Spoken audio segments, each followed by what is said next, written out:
Welcome to Couples Development. I am Coach Mel, your holistic wellness and relationship coach. My husband, Coach Clark, and I discuss all things relationships.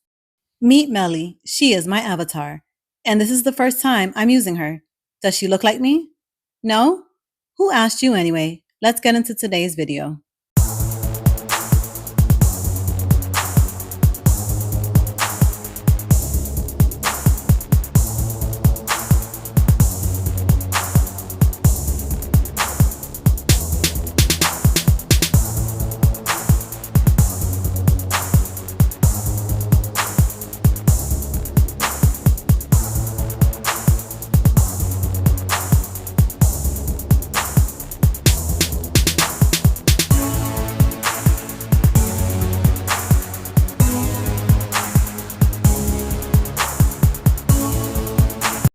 Before we begin, know this.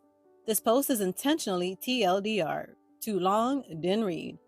Fortunately, there's a whole world of short form, bite-sized content out there if that's what you're looking for.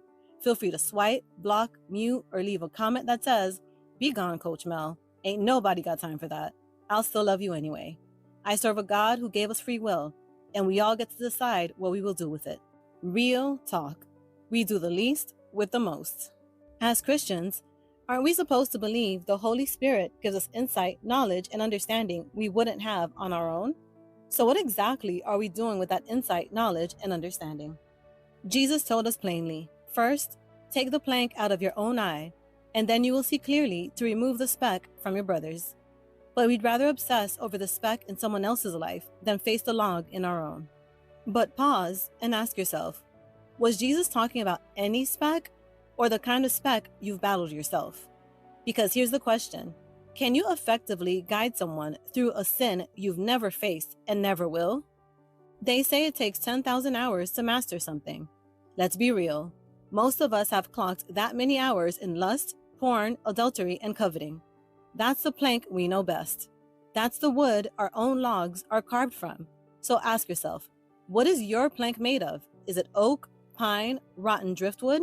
And what is their speck? Is it dust from the same tree or something altogether different?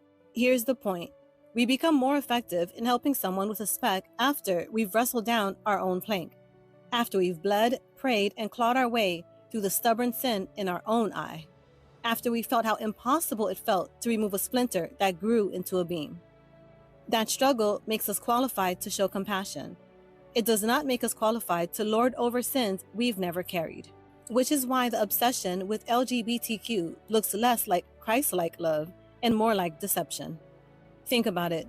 Jesus never mentioned LGBTQ, but he did speak about marriage, lust, divorce, and adultery. And in the 10 Commandments, 2 directly address sexual sin. You shall not commit adultery, and you shall not covet, including your neighbor's wife. Here's the uncomfortable truth.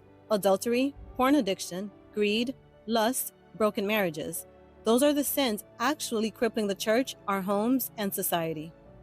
So why do we spend so much energy condemning LGBTQ people while barely whispering about adultery and heterosexual sexual sin from the pulpit and on public platforms?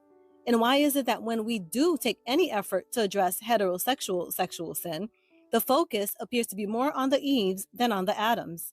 Why are we bolder about sins outside our own temptation than the ones staring back at us in the mirror?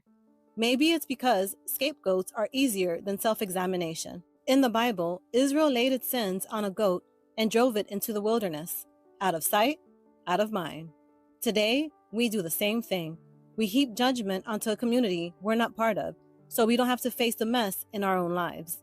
We pretend we're clean because at least we're not one of them. That's not holiness. That's self-deception. And here's where our hypocrisy really shows. Where's our Christ-like compassion and grace? Many Christians talk as if LGBTQ people should simply accept a life without love or intimacy, as if we're simply asking them to carry water from the sink to the table. Meanwhile, let's be honest, most of us can't even put down our phones long enough to stop lusting after Instagram reels, can't stop watching pornography, and can't stop imagining a life with someone who isn't our partner. If we can't control a click, why are we so bold to dismiss a life without love? Shouldn't it be easier to quit porn than to live an entire lifetime without intimacy? And if we can't even master not typing a website into an address bar, why do we expect others to carry a far heavier cross without compassion? Imagine if we lived in a world where we poured most of our energy into defeating our own inner demons. Then, having come out the other side victorious, we reached back, grabbed the hand of someone fighting the same fight, and walked beside them. Here's the truth. If our gospel leaves us proud of what sins we don't commit, but blind to the ones destroying our own lives, we're not preaching Christ. We're modeling how to encourage sin to fester in our spirit. The real question isn't, what about them? The real question is, where do I need renewing? Because if the Holy Spirit's insight doesn't first transform me, was it ever the Spirit at all? Or was it just my ego hiding in church vernacular? If your first instinct after reading this is to debate whether LGBTQ love is a sin, while never having been part of that community, case in point.